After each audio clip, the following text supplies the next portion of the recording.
Ay. From 1935. Since 1935. Hola from Mexico. This is Dave, the Kuripot Traveler. It's a brand new day and this is actually our final full day dito sa vibrant city of Mexico. Pakita ko lang sa inyo yung Roma Norte at 9 a.m. Roma Norte, again, this is where we stay and this is a trendy, if not the trendiest neighborhood in Mexico City. If you will travel, guys, in the Philippines, in Mexico, or anywhere else in the world, you can book your activities, tours, eSIM, transportation, via Klook, and just may promo code DaveGinoClook para maka-discount kayo. Kung magbubook kayo ng hotel, any hotel sa Agoda, you can use my promo code DaveAgoda para maka-discount kayo.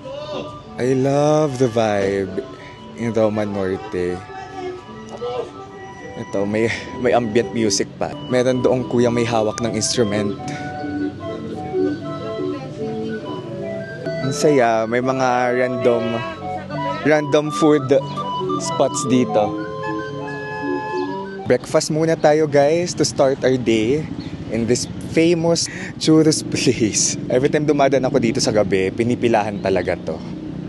So tara, at least umaga ngayon, hindi peak hour. May maupuan ba tayo?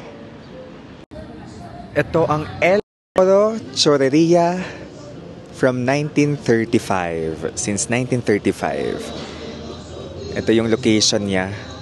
And yung hotel natin, ayan na. Yan lang yung hotel natin, guys. Pila tayo dito. Guys. Meron silang combo na 4 churros plus chocolate. I think I'll order that one. 4 churros, cinnamon sugar? 4 churros. Cinnamon sugar or sugar? Which is better, cinnamon? Popular cinnamon. Alright, I'll order everything popular, cinnamon. Finished? Yeah, that's it. Dips, no? Dips. How much is the dip? Is 30. 30? 130.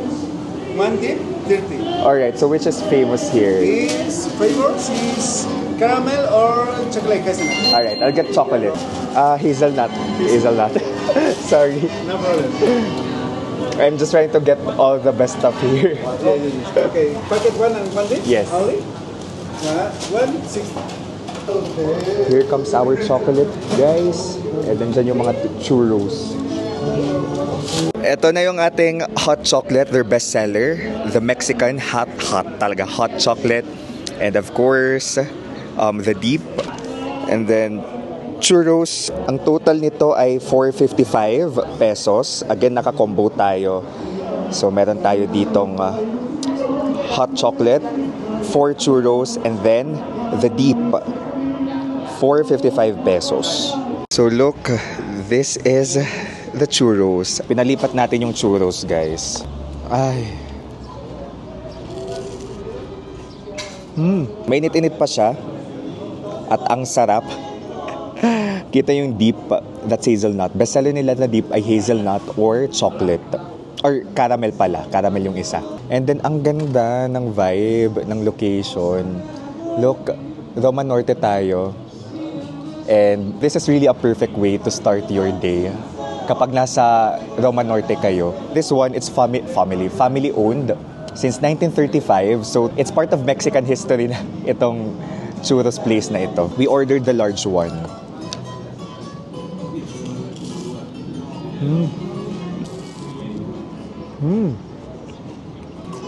Ang sarap.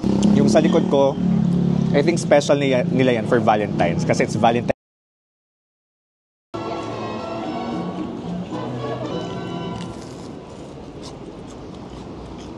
Actually, may makita pa kayong mas murang churros. Alam mo yung mga nasa kalye lang na churros.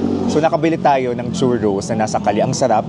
Nasa may sentro siya. Kasi marami nagbebenta ng churros doon. Avenida Madero. That's the main street of the Centro Historico. Madami nagbebenta doon. Nasa 30 Mexican pesos lang. O pesos din gamit nila. I think it's around 80 to 90 pesos. Ang sarap. Hindi siya mainit, malamig. Kasi, syempre, nasa kalsada lang sila. Hindi naman tulad dito na freshly cooked. Minsan lang naman tayo mag-travel. Katay na natin. Ito yung laging in-inculcate sa akin ng friends ko. Basta food, wag nating tipirin yung sarili natin. Ganda ng vibe ng place. Kanina puno ito. Like around 9 a.m. 9 to 10. Hindi siya ganun kapuno compared sa gabi. Binibisita din itong churros place ng different famous personalities. Kasi nga, ang tagal na niya. Marami siyang locations, guys. Itong El Moro Churros. So, hindi lang dito sa Roma Norte. You can search yung El Moro sa Google Maps para makita nyo kung saang El Moro yung pinakamalapit sa ito. I think this is worth visiting. Busog tayo dito at sulit na sulit siya for me. Papatugtog sila dito ng mga classic songs. Kanina narinig natin yung Besame Mucho.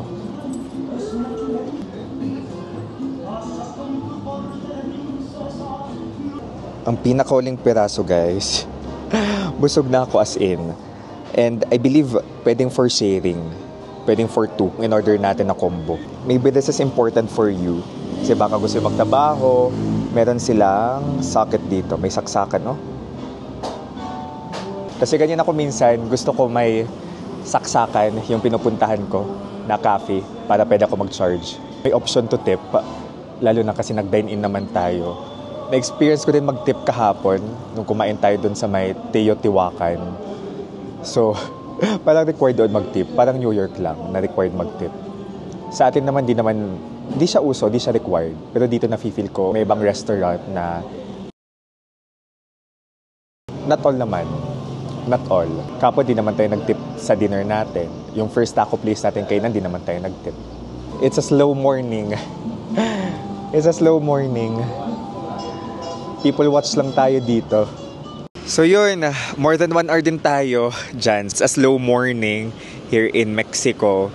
Enjoy ko lang kumain ng churros habang nagpi-people watch, nakikinig ng ambient music sa loob, nagpapatugtog sila ng Spanish songs or Mexican songs. Such a vibe na kumain dito sa El Moro. So kung magpupunta kayong Mexico, go for it. Isa to sa mga pwede nyong kainan. Sana kahit papaano isama ko kayo, 'di ba? Sa pagkain dito sa Mexico, yung vibe na ramdaman ninyo because it's an experience. Feeling ko hindi lang tayo basta kumakain.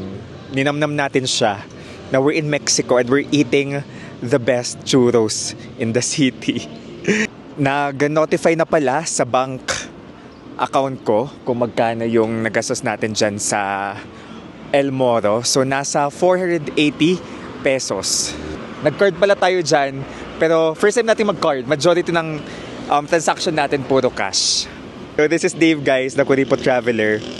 Let's live our best lives. Bye-bye!